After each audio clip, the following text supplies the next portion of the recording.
सभी को राम राम। बहुत सारे लोग ये कह रहे थे कि गुरुजी अब कोई नया शो क्यों नहीं करते। हम आश्रम के बच्चे भी बहुत बेचैन थे और जब इस बेचैनी की सारी सीमाएं टूट गईं तो हम आपके लिए ले आए एक नया शो और इस शो की शुरुआत आज होती है। आप सभी लोग इसके लिए मुझे धन्यवाद दे सकते हैं। मैं यानी अच्छी हानी सुहानी जिसे सब पसंद करते हैं, तो हम इस शो के लिए पकड़ कर लाए हैं उन्हें जिन्हें कोई नहीं पकड़ सकता, यानी पवन सिन्हा गुरुजी को। अब से हर थर्सडे हम और आप मिला करेंगे the Pawan Sinha Guruji show के माध्यम से। तो आइए स्वागत करते हैं उनका जो 20 सालों से देश विदेश में अपना मार्गदर्शन दे रहे हैं, जिन्होंने ऋषिकुल शाला की स्थापना की जो 2500 से भी अधिक बच्चों को पढ़ा रहा है, जिन्होंने प्रोजेक्ट यूपीएससी की स्थापना की जो निर्धन बच्चों को आईएएस और पीसीएस बनाने के लिए काम करता है।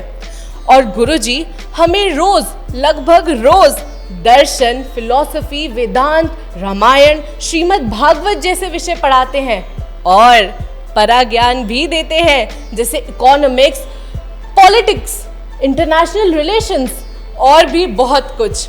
वो देश और धर्म के लिए निडरता से खड़े होते हैं और भी बहुत कुछ है मेरे पास बताने के लिए, पर अभी समय कम है तो चलिए जल्दी से उनका स्वागत करते हैं। तो बोलिए पवन सिन्हा गुरुजी की जय। जय भारता जय भारता जय भारता।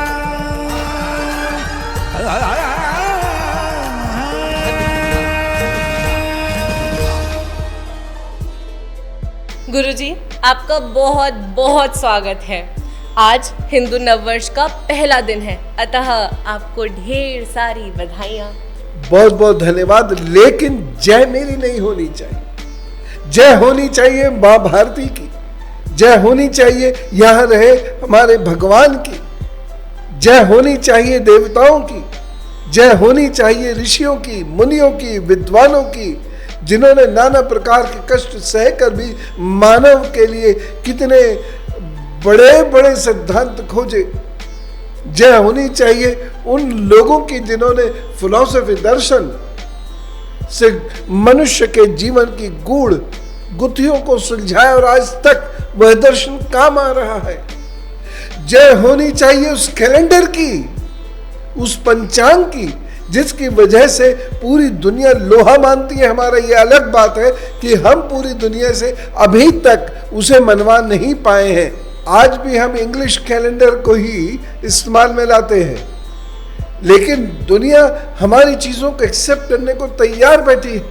2014 के बाद जब मोदी जी और उनकी टीम यहाँ पर आती है तो उसके बाद पूरी दुनिया में भारतीयों के भीतर एक अजब का आत्मविश्वास फैल जाता है। उसकी जय होनी चाहिए, उस आत्मबल की जय होनी चाहिए। मैं तो साधारण सा मनुष्य, मेरी क्या जय, लेकिन बधाई आपको भी और बधाई सारे उन लोगों को जो आज प्रथम दिवस और नव वर्ष मना रहे हैं, गुड़ी पड़वा मना रहे हैं, उगादी मना रहे हैं। पूरे देश को कोटि कोटि बधाइयाँ भी और भारत माता के चरणों में नमन भी। तो इसी बात पे भारत माता की जय, सभी विद्वानों की जय। गुरुजी तो मैं अपना पहला प्रश्न पूछती हूँ। बिल्कुल। कैसा बीतेगा ये नव वर्ष? देखिए, ये नव वर्ष यानी हमारा जो नव संवत्सर है 2081 है। अंग्रेजों का ये चल रहा है 2024, लेकिन भारतीय विक्रम संवत चल रहा है 2081, जिसका राजा है मंगल और जिसका मंत्री है शनि। तो राजा मंगल हो और मंत्री शनि हो तो लड़ाई झगड़ा तो राजा और मंत्री के बीच में रहेगा ही रहेगा। उसके साथ साथ थोड़ा सा उथल पुथल होगी, जिससे महंगाई भी बढ़ेगी और धरती भी परेशान होगी, तो हिल डुल जाएगी। धरती हिल डुल जाती है यानी भूकंप आ जाता है, तो भूकंप आएगा, समुद्र में प्रॉब्लम होगी, कोई बीमारी पनप सकती है जुलाई से नवंबर के बीच में, तो सावधान रहने की जरूरत है। और एक चीज मैं बताऊं इसमें, वो सारे लोग जो शाकाहारी हैं, जो शाकाहार पर निर्भर करते हैं, उन्हें बीमारी आसानी से नहीं पकड़ेगी। लेकिन जो लोग मांसाहार का प्रयोग करते हैं और बहुत अधिक करते हैं, उनके साथ ये दिक्कतें आएंगी।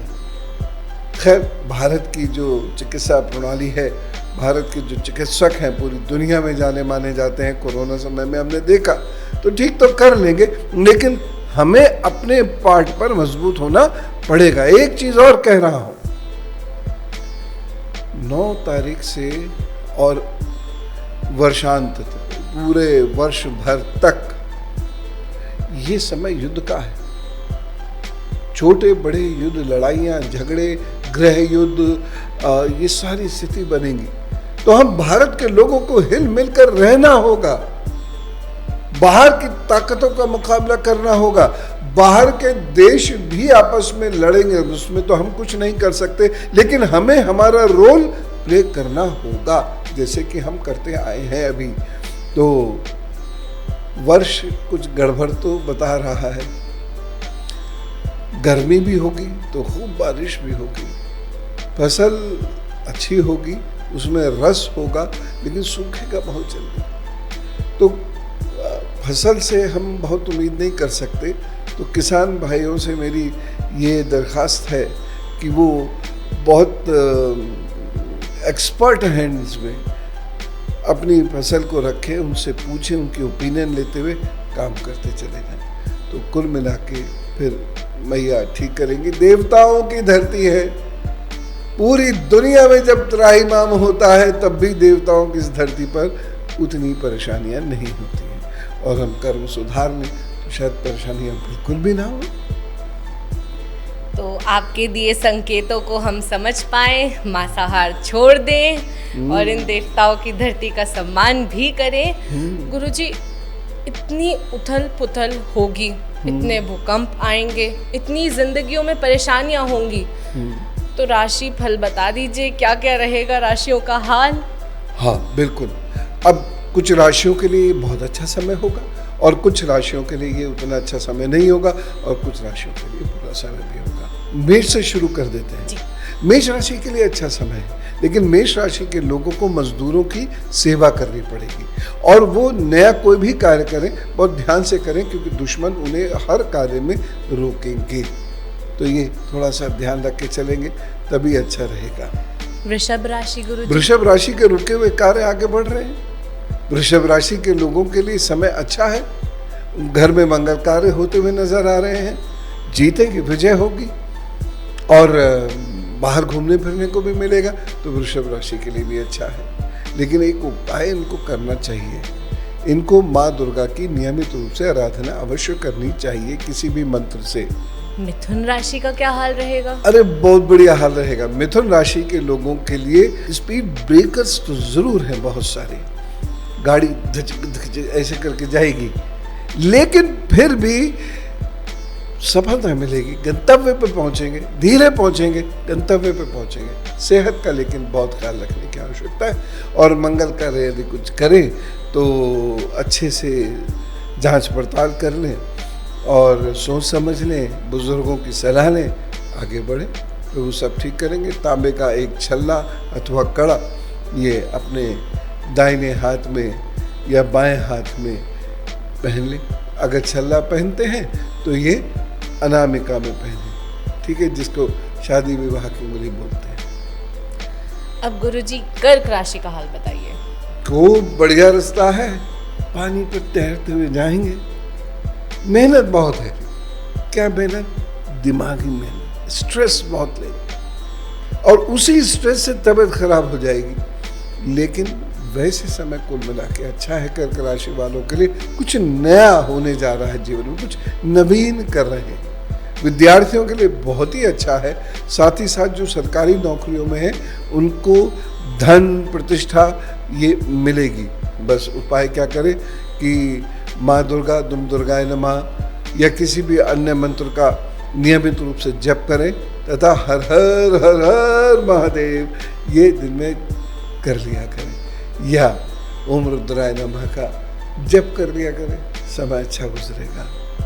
तो जरा एक बात सभी लोग अपने दिमाग में बिठाएं कि गुरुजी के द्वारा बताए उपाय कभी ना खाली जाए। गुरुजी अब सिंह राशि का हाल बताइए। लेकिन एक चीज है, मैंने इतने लंबे जीवन में ये देखा कि लोग अच्छा होगा बुरा होगा ये जानने में बहुत इंटरेस्टेड रहते हैं, लेकिन बुरा होगा तो क्या हम उसे ठीक कर सकते हैं या ठीक करने के लिए हमें कोशिश करनी चाहिए। वहाँ वो कहते हैं अरे मोटी मोटी अंगूठियाँ पहन लेंगे इससे सब ठीक हो जाएगा। अरे इतनी बड़ी परेशानी ठीक नहीं होगी उससे। चलिए सिंह राशि का हाल जानते हैं। गुरुजी, इससे पहले हम सिंह राशि की तरफ बढ़े, एक बात समझ नहीं आई, क्या ये सारी राशियां चंद्र राशि हैं? बिल्कुल, मैं हमेशा चंद्र राशि के अनुसार ही बताता हूँ। भारतीय ज्योतिष परंपरा में चंद्र राशि के अनुसार ही फल बताए जाते हैं। पाश्चात्य ज्योतिष परंपरा में सूर्य राशि के अनुसार चलते हैं, लेकिन हमारा कैलेंडर भी चंद्र राशि के अनुसार चलता है जो बिल्कुल एक्यूरेट है। और उधर राशिफल भी चंद्र राशि के अनुसार। तो अब सिंह राशि का हाल बताइए। सिंह राशि के लिए कुल मिलाकर ठीक ठाक समय है। मेहनत करेंगे आगे बढ़ेंगे तो लाभ होगा, लेकिन राग द्वेष ईर्ष्या क्रोध से दूर रहे और जल्दबाजी में कोई कार्य ना करें, नहीं तो बड़ा नुकसान हो सकता है। इनको अपने सर गला पेट इसका ध्यान जरूर रखना चाहिए। लेकिन इधर सूर्य की स्थिति ठीक है तो कुल मिला के उनकी तरक्की होती रहेगी। कन्या राशि। कन्या राशि के लोगों के लिए बहुत सोच समझकर संभल के चलने वाला समय है। कन्या राशि के लोग जल्दबाजी में गड़बड़ जरूर करेंगे, इसलिए कन्या राशि के लोगों को विधारा की जड़ हरे रंग के धागे में बांधकर गले में जरूर पहन लेनी चाहिए। अब तुम ये कहोगे कि सिंह राशि के लोगों को उपाय क्यों नहीं बताया, जब सब कुछ ठीक है तो दवाई क्यों खानी। फिर भी उपाय करना है तो गायत्री का यज्ञ रविवार को जरूर कर लिया करें। अब तुला राशि भी बताइए गुरुजी। हाँ, तुला राशि के लोगों के लिए समय रेंग कर चल रहा है, लेकिन घर गृहस्थी के पॉइंट ऑफ व्यू से शुभ कार्य होते हुए नजर आ रहे हैं। समय ठीक है, बस अपनी सेहत का ज़रूर ख्याल रखना पड़ेगा। घर गृहस्थी का ध्यान रखें, घर पे भी ध्यान दें, और उसके साथ साथ एक काम ये ज़रूर कर दिया करें कि शुक्रवार को चीनी का दान कर दिया करें। वृश्चिक राशि का क्या हाल रहेगा? वृश्चिक राशि के लोगों को सेहत के मामले में बहुत सोच समझ कर चलने की ज़रूरत है। दूसरी बात क्या है, क्योंकि राजा है मंगल और मंत्री है शनि, इसलिए ये उहापों में फंसकर अपना बहुत भारी नुकसान कर सकते हैं। तो वृश्चिक राशि के सारे लोगों को मैं सचेत करना चाहूँगा कि वह सीधे रास्ते शांति से चलें, अन्यथा वाद विवाद गले लग सकता है। नौकरी आदि में परेशानियां हो सकती हैं, व्यापार आदि में दिक्कत हो सकती है, रिश्ते नाते उनके टूट सकते हैं। तो ध्यान रखकर चलें तो चीज़ सब ठीक करेंगे। धनु राशि। लेकिन वृश्चिक राशि का उपाय नहीं पूछा। पार्शियलिटी देखो, वृश्चिक राशि के लोगों को हनुमान जी का गुणगान करना चाहिए। प्रतिदिन हनुमान चालीसा स्तोत्र का पाठ करना चाहिए। अब धनु राशि। धनु राशि के लिए बहुत अच्छा समय है। रुके हुए सारे कार्य आगे बढ़ रहे हैं। विद्यार्थियों के लिए अच्छा समय है। घर में शुभ कार्य मंगल कार्य होते हुए नजर आ रहे हैं। नए घर भी बन सकता है, वाहन आदि की खरीद फरोख्त हो सकती है। नई जगह पर स्थानांतरण जो लाभप्रद हो वो भी हो सकता है। तो शुरुआत में दिक्कत तो जरूर होगी इनको जून जुलाई तक, लेकिन उसके बाद समय धीरे धीरे अच्छा रहेगा, तो चिंता ना करें। लेकिन जिन लोगों को पेट की समस्याएं हैं उन्हें बहुत ध्यान रखना होगा, अन्यथा बिलिरुबिन एसिड बढ़ सकता है, क्रिएटिनाइन बढ़ सकता है, उससे दिक्कत हो सकती है। उपाय ओम रुद्राय नमः, ये उपाय करें, फिट रहें। अब मकर राशि भी बताइए। मकर राशि के लोगों को खुलना है, हंसना है, खेलना है और अपने ऊपर कॉन्फिडेंस रखना है। और ये नहीं भूलना है कि मंत्री तो उनके अपने राशि के स्वामी हैं। सैया भय कोतवाल तो डर काहे का, तो लिहाजा उन्हें कोई चिंता करने की जरूरत नहीं है, लेकिन काले रंग से दूर रहना, बस इतना ध्यान रखिएगा। नीले काले रंग से दूर रहें। कर्क राशि के लोगों को भी दूर रहना है, उसके बाद सिंह राशि के लोगों को भी दूर रहना है, ठीक। तो मकर राशि के लोगों को भी दूर रहना है, नीले काले रंग के आसपास ज़्यादा ना रहे। अब लोग क्या पूछते हैं कि हम किसी के घर गए थे, वहाँ काला कपड़ा का पर्दा टंगा हुआ था, तो हम पे तो शनि चिपट लिया होगा। ऐसा नहीं है, जो नियमित कार्य किया जाता है उससे हानि लाभ होता है, ठीक। समझ गए। तो अब गुरुजी कुंभ राशि का हाल बता दीजिए। कुंभ राशि के लिए अच्छा है, अच्छा है, बहुत अच्छा है। और कुंभ राशि के वो भारतीय जो देश के पश्चिमी हिस्से में या दुनिया के पश्चिमी हिस्से में रह रहे हैं, उनको ध्यान रखना पड़ेगा। सितंबर तक उनके साथ दिक्कतें बनी रहेंगी, लेकिन उसके बाद तरक्की होगी और बड़ी तेज़ी के साथ होगी। विद्यार्थियों के लिए ये अच्छा समय, और यदि वो कोई बिजनेस वगैरह शुरू करना चाहते हैं तो जुलाई तक पहले स्टडी करें अपने बिजनेस की, उसके बाद शुरू करेंगे तो आगे बढ़ेंगे, लाभ निश्चित रूप से होगा। बस ओम शम शनिश्चराय नमः का जप कर लिया करें और नीले काले कपड़े ना पहने। आखिरी राशि मीन राशि। ये राशि बड़ी मीन है ना। अरे मीन राशि के लिए बहुत अच्छा है नव संवत्सर 2081, बड़ी तरक्की होगी। और विद्यार्थी अगर ठान ले कि मुझे कुछ बढ़िया सीखना है, कुछ बढ़िया कॉम्पिटिटिव एग्जाम में क्लियर करना है, मेहनत कर डाले तो निश्चित रूप से सक्सेस मिलेगी। घर गृहस्थी के लिए अच्छा शुभ मंगल कार्य होते हुए नजर आ रहे हैं। तो कुल मिला के ये समय अच्छा है।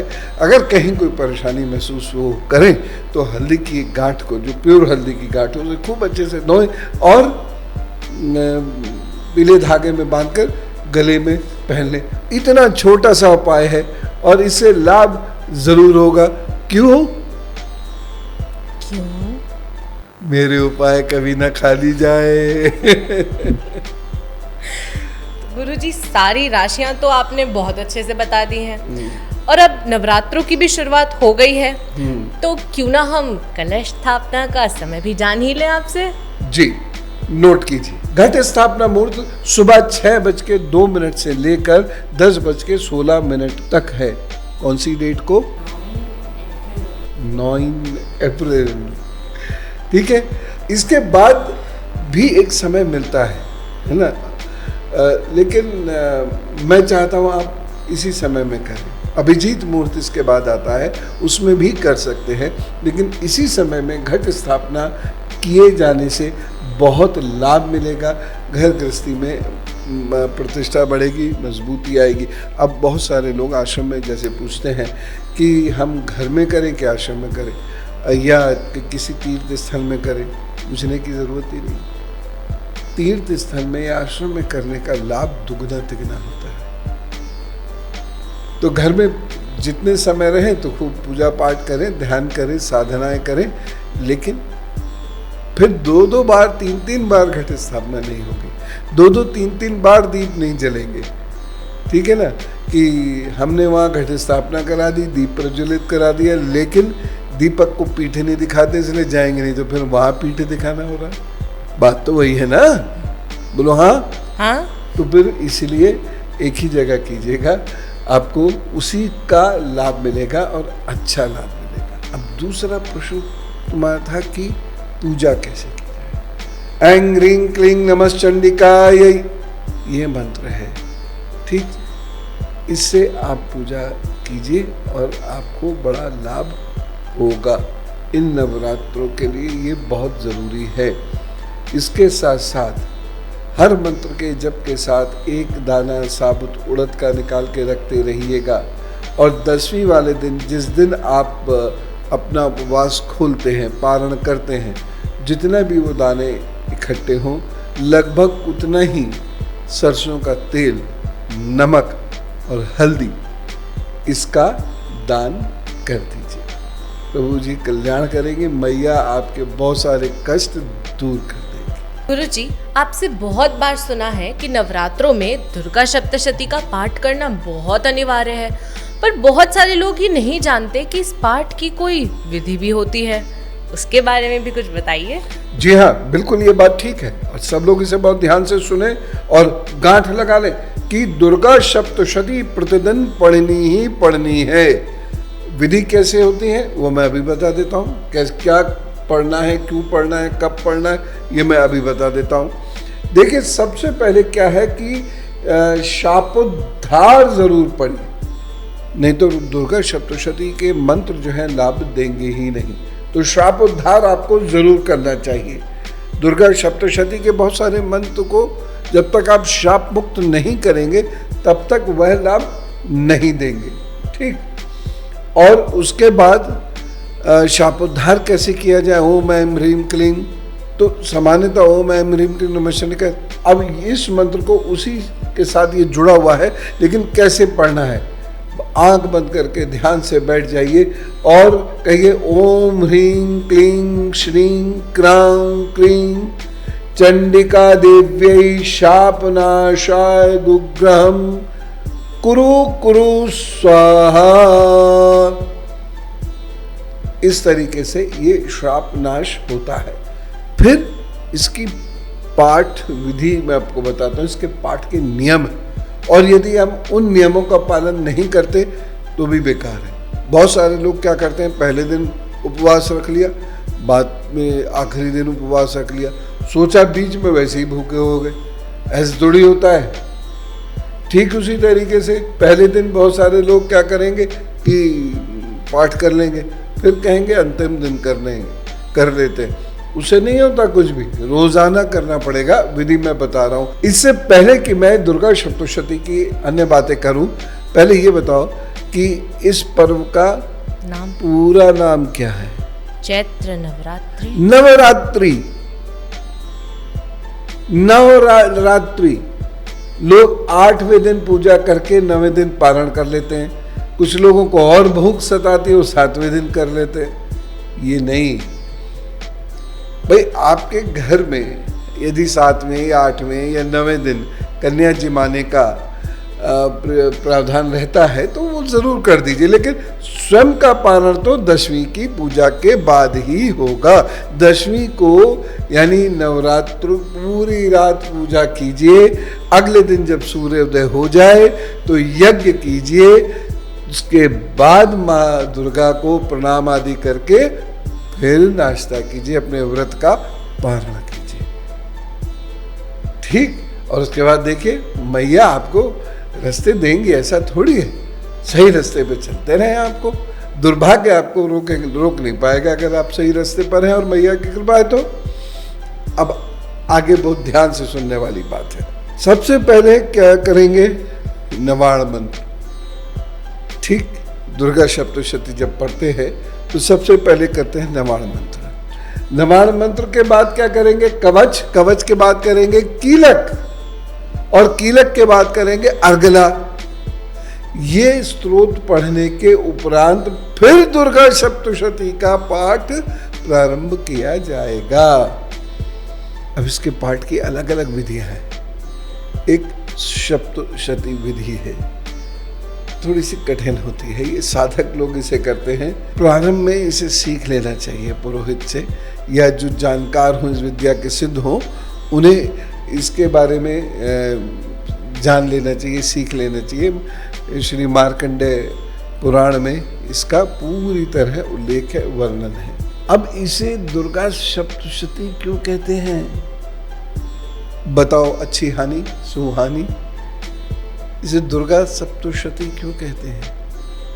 सप्त माने 7, शती माने 100, 700। इसमें 700 श्लोक हैं, और ये 700 श्लोक जो हैं यह 3 खंडों में बटे हुए। बड़ी बढ़िया जानकारी है, काम आएगी आपके।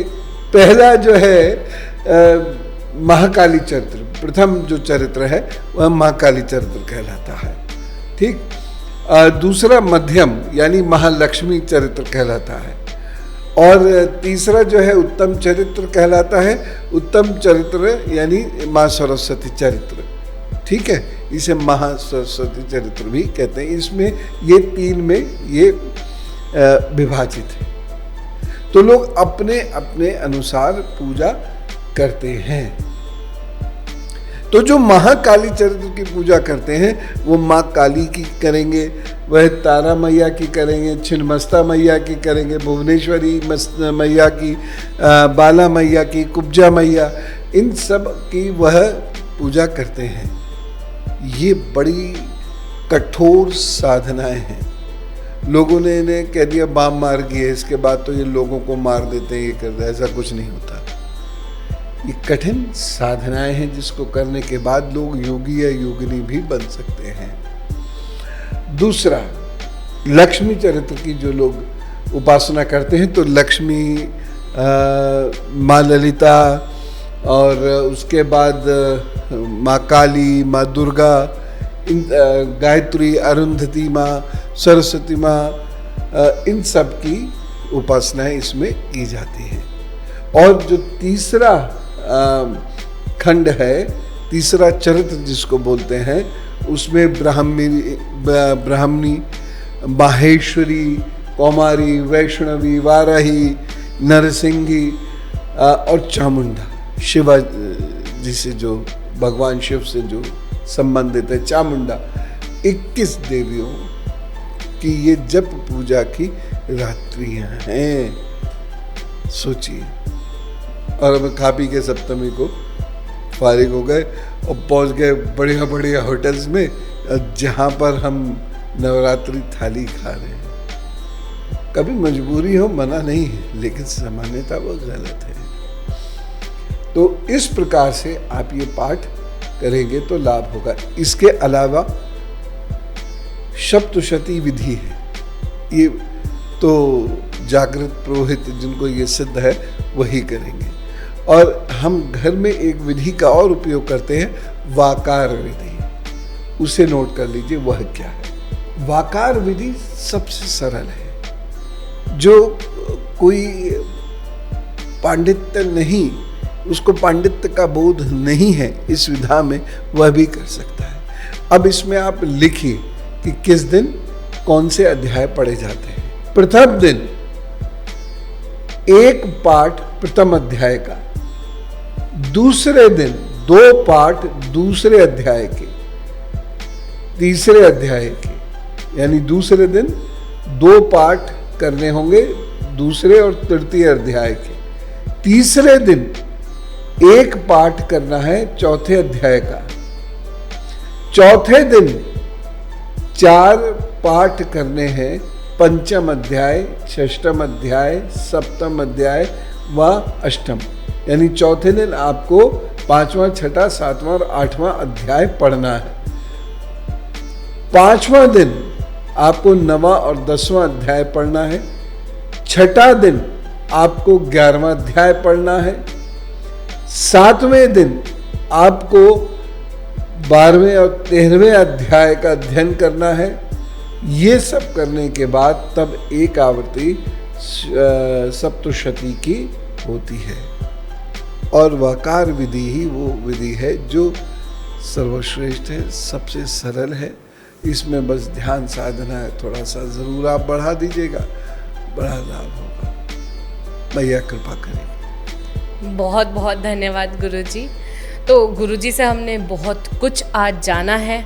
तो सभी लोग ध्यान रखें कि नवरात्रों में डेली आपको पाठ करना है और पूरे 9 दिन व्रत रखने हैं, और जिस विधि से गुरुजी ने बताया है उसी ही विधि से सब कुछ करना है। तो गुरुजी, प्रश्न तो अभी भी बहुत सारे हैं, पर समय की थोड़ी सी सीमा है, तो हम उसको एक्सीड नहीं करेंगे। तो हम आज यहीं विराम देते हैं। और आप सब लोगों के लिए 3 काम हैं। पहला, इन सभी बातों को आप अपने जीवन में उतारिए। दूसरा, लाइक और सब्सक्राइब कीजिए। तीसरा, शेयर कीजिए। सारी अच्छी बातें अपने पास थोड़ी रखेंगे, सबको बांटनी भी तो है।